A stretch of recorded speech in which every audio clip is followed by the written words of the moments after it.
Good morning. Hi, Can I have your first name, please?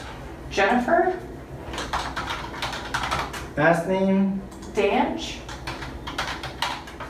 D-A-N-C-H. CH, Okay. Address?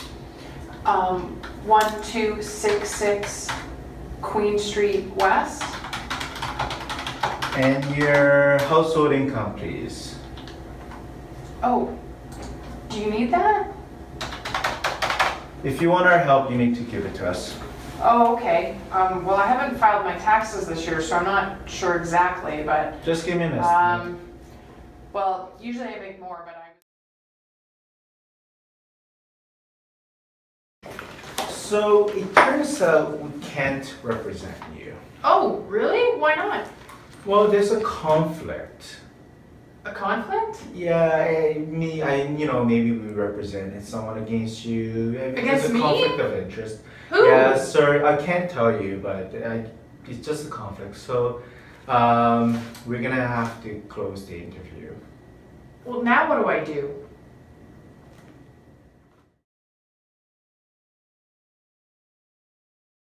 So the reason I came in today is because I haven't been able to work for almost a year now because I really hurt my back and I was bedridden for months.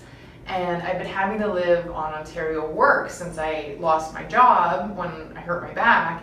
And I've accumulated so much debt since then and I can't pay my bills. And now I'm behind like almost 3 months in my rent. Oh, I'm so sorry that you're going through that. Do you want some help with the eviction issue, or do you want some help with the ODSP or anything like that? Thanks.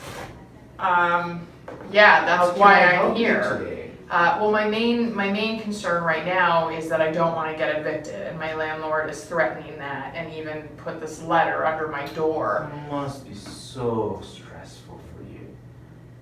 Yeah, it is pretty stressful. Yeah.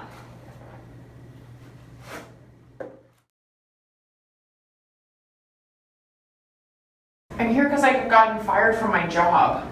Okay, what's your employer's name? Sprawlmart. What did you do there?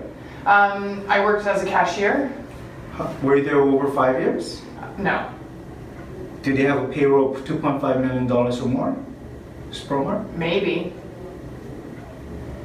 Did you get any warning letters before you're fired? Yeah. How many? 2. Is that it? Yeah.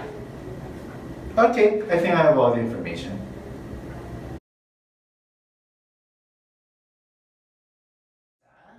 And after I'd been here for a couple months, I met someone and we fell in love and we got married and she agreed to sponsor me. And we have a great apartment and things have been going really well. But then last week we had a huge fight and she moved out and she hasn't returned any of my calls. Bring, bring.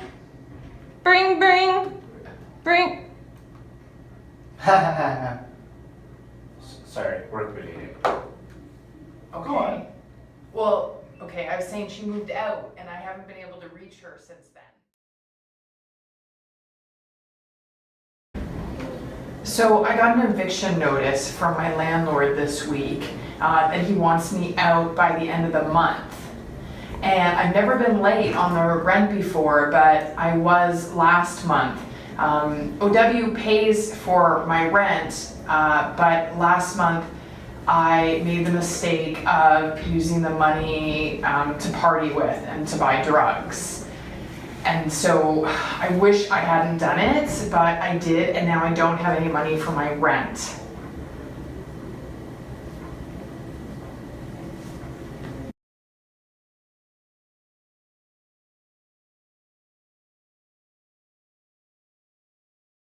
I'm not able to work, and I'm in a lot of pain all of the time because of my illnesses.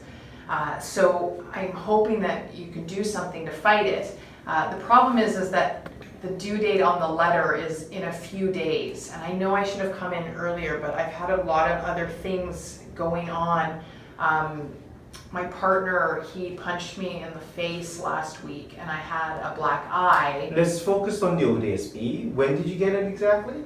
I got this letter about 3 weeks ago. 3 weeks ago. Okay, so we still have some time to file that appeal. So did you bring that letter in? Yes, I did.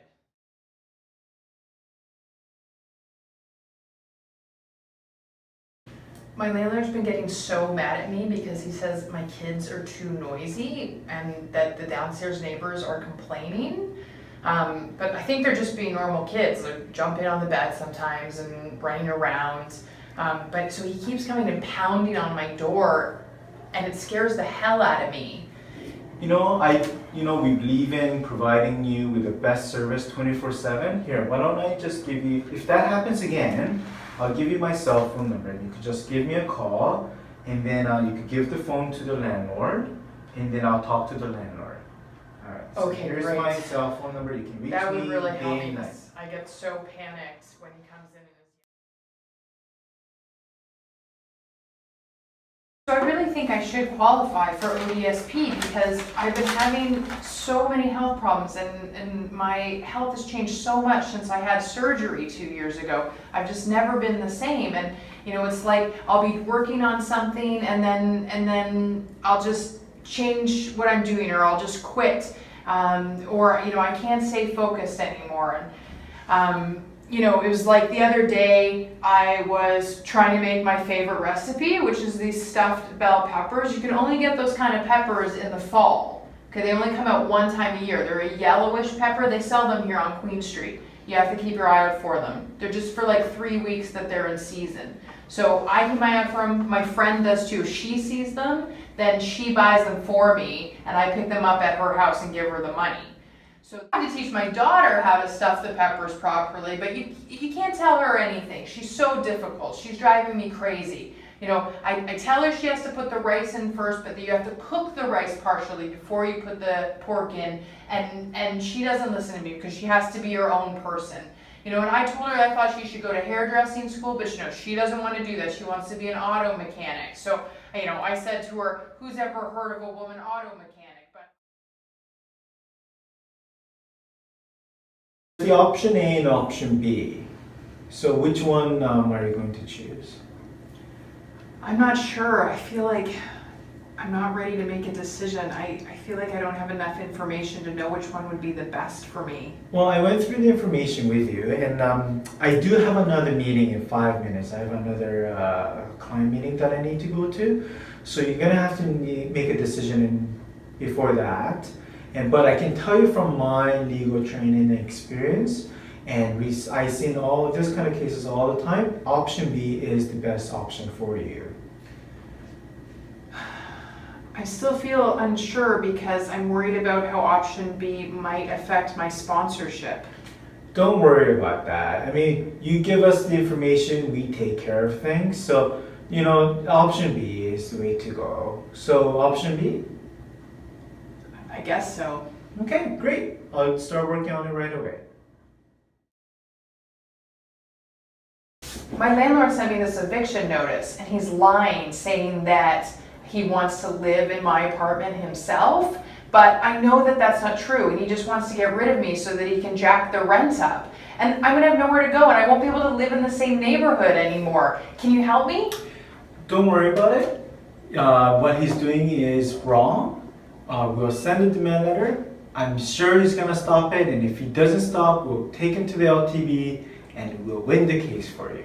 Okay, great. So you're sure that you can stop the eviction? We'll take care of everything. Whew, that's a big relief. Have to fire me like that?